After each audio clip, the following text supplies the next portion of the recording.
Thank you, Jane. And the Prof is here. Maybe let's start with answering that question. Who's really in charge of the ANC if this man is to deliver in government?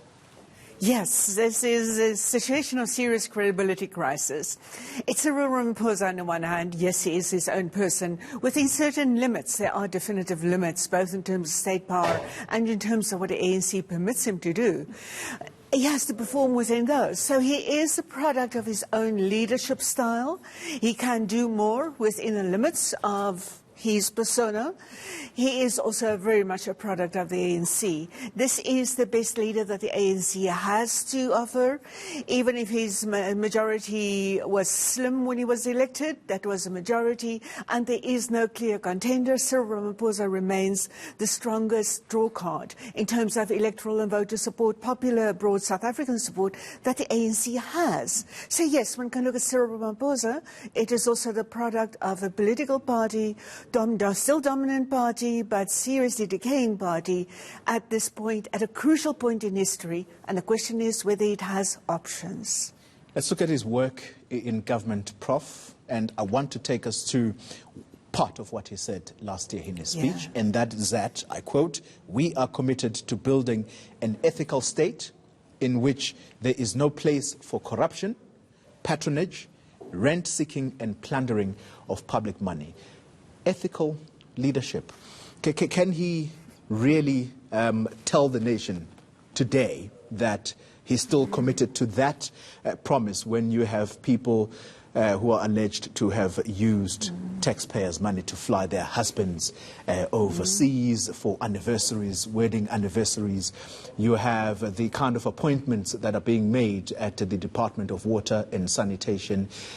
The list is just growing. You have Patricia de Lille having to rescind the appointment of her sister in the department. That speaks to nepotism. Should we believe the president?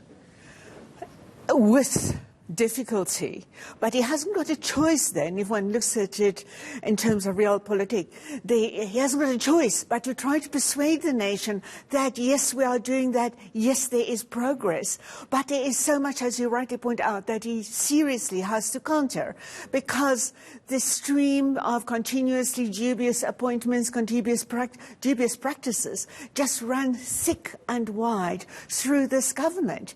And how can he reverse that and create more credibility? That is one of the biggest questions of this Sona address. And here, the ANC, where we've also seen, besides the points that you mentioned, the ANC organisationally, is assuring people that for the sake of ANC unity, of course in a pre-election year, the ANC will continue considering candidates for next year's candidacies in local government elections that are not exactly squeaky clean, and in fact very, very far from that.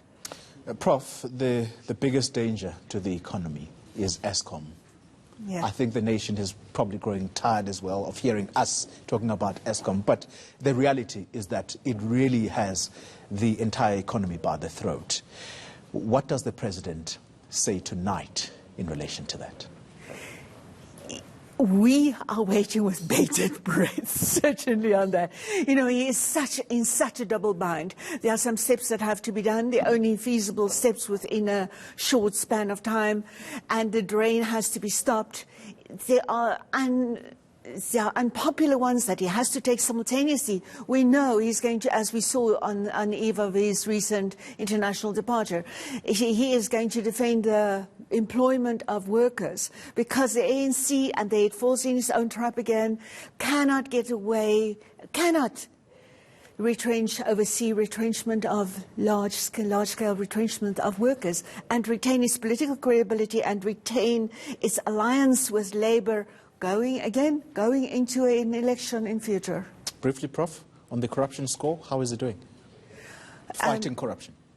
He is, I would give him a 3 or 4 out of 10 at best, because there's more that can be done. He can give it more of his unambiguous support, continuous arrangements, reassurances that it is going places, and not just like we'll probably hear tonight, gradual improvement. Yes, we're making progress.